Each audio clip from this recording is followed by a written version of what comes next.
Hello everyone, in this video I'm going to show you how to change wallet name on Trust Wallet. So if you want to change your wallet name on Trust Wallet, I can get it done.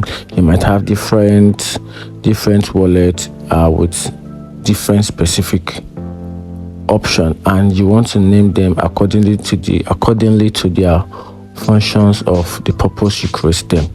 And the only best way to do that is by giving them each and every of the wallet a specific name. Here's how you can get it done for you. If you want to do that, just open your Trust Wallet app on your phone, then you input your passcode or your Face ID. Then from there you tap on the gear button, then you tap on the wallet itself, then you will see the particular wallet you want to change the name. So right in front of the wallet, you're going to see the three-dot icon right in front of the wallet, and the name of this wallet is Test. I want to change it from Test to something else. I'm just going to tap on the three-dot icon.